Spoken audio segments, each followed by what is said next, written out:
Welcome to the Creative Play and Podcast Network. Join us as we share our favorite RPGs, one-shot games, tabletop games, reviews, and convention panels. Sit back and enjoy the show.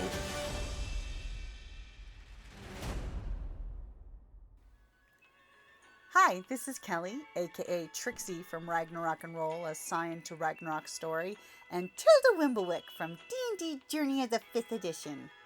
First off, I would just like to say thank you to everyone for listening to our varied adventures, as well as for rating us on iTunes and RPGpodcast.com. If you haven't rated us yet, we would greatly appreciate it if you could. And if you're looking for more ways to support our efforts, we are now on Patreon, a great site where you can help us continue making more podcasts, as well as some special surprises for our patrons.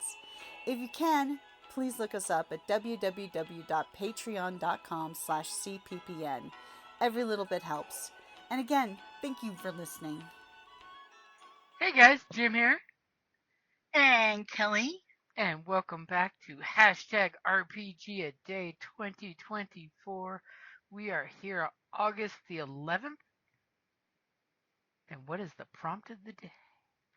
Oh, let's see here. The prompt for today is RPG with well-supported one-shots. Well, I'm gonna go with, you know what? The Star Wars RPG has good one-shots, like particularly geared for introducing the RPG to them. I think like their starter pack, which comes with a one-shot adventure, a step-by-step guide, even showing you how to level, I think is a fantastic supported one-shot. I mean, probably one of the best for like introducing new players to it is using that one with the pre-generated characters and stuff to give people a foundation.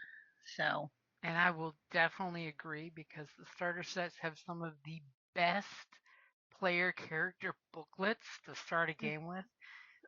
It totally lists your 3 pages of progression, as well as each page lists your action, your maneuver, and incidental, and how you can take 2 strain to take an extra maneuver on your turn.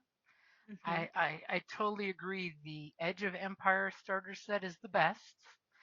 The Age of Rebellion has a great mission for a bunch of rebels.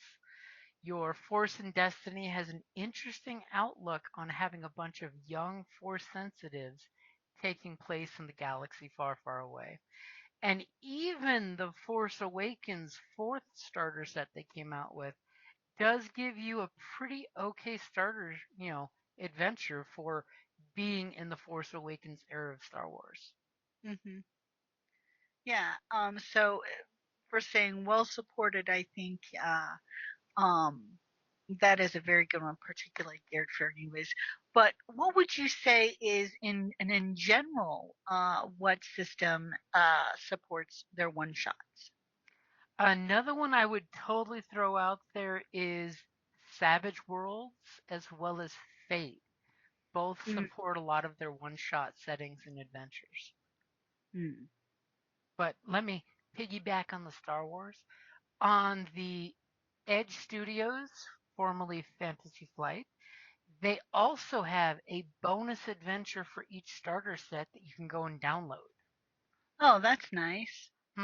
So, like with the Edge of Empire one, if the group escapes Timo the Hutt, there's actually a short adventure where you can undermine Timo's authority and then come back and finish him off. See, that's kind of cool. And the same thing for the rebels. Basically, you take over an Imperial base because it's a super, super secret, even the ISB don't know about it base, and it becomes your headquarters with the expanded adventure. And with the Star Wars one, you go off and actually get the materials needed to make your lightsaber because you're all a bunch of newbie characters. Very cool. I gotta give Fantasy Flight and Edge Studios super props for support on that one because you technically didn't need to buy any of the base books, just the starter set, and you have that much material to play. But I will go flip forward to Savage Worlds does have a lot of support for their one-shot adventures and settings. They have got a bunch of one-sheet one-shots on the Savage World site. And Fate has a lot of cool settings that they do that you could use for one-shots. Cool. Who would you pick? Well, Fate, because like the Secret World of Cats, I think those make good one-shots. Those make fantastic one-shots. Exactly, and they have all these different little booklets with all these different, types of games that use the Fate system. And some of them are specifically geared for one-shots. Mm-hmm. So I think that's a very good choice. Yeah.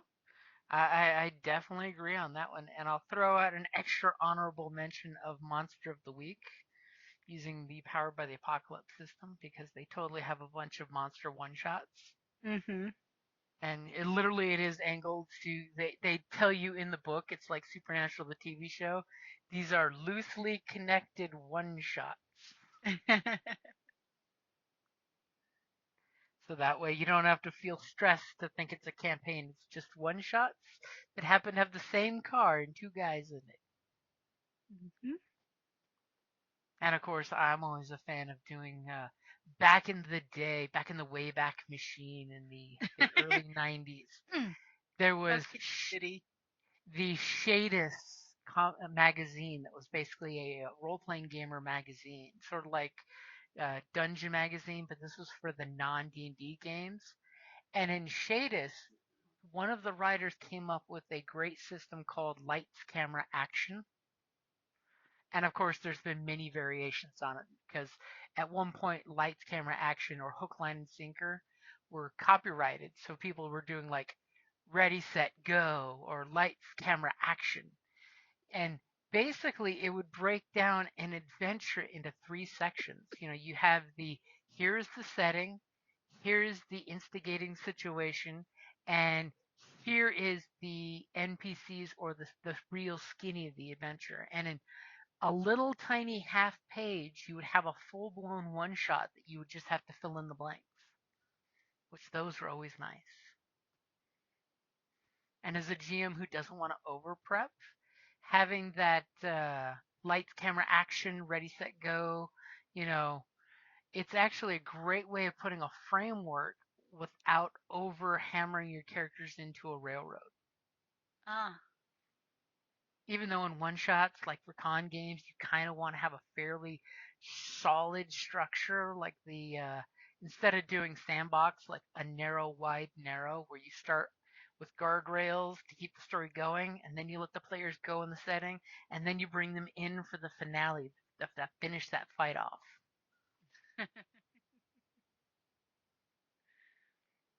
But that's just my 2 cents. I mean, with inflation, it's at least 2 nickels and a dime, right? Oh yeah, it's at least a quarter now. 2 bits. 2 bits. Get it? There you go. So that's my list and Kelly's list for RPGs with well-supported one-shots. And again, check on, because I know Edge Studios is reproducing a lot of the stuff they couldn't before. Mainly it was the dice. But double check with Edge Studio and their Amazon store for the Star Wars starter sets. All of them are good. Edge of Empire is still one of the best because you get this Mos Eisley clone, and you get another hut that you can end up, getting all actiony action with and having to run away from a big guy going. Ho, ho, ho, ho, ho, ho. I mean, it even ends with some TIE fighters chasing you. But that's definitely my call for August the 11th for hashtag RPGaDAY2024. Have a good night, guys. Bye. Thank you for listening to the Creative Play and Podcast Network. If you enjoyed our show, please check out D&D Journey of the 5th Edition and Ragnarok Enroll a Scion Hero to Ragnarok Story. Also, check out our Patreon page for more content and behind-the-scenes things, as well as joining us for a one-shot game or two.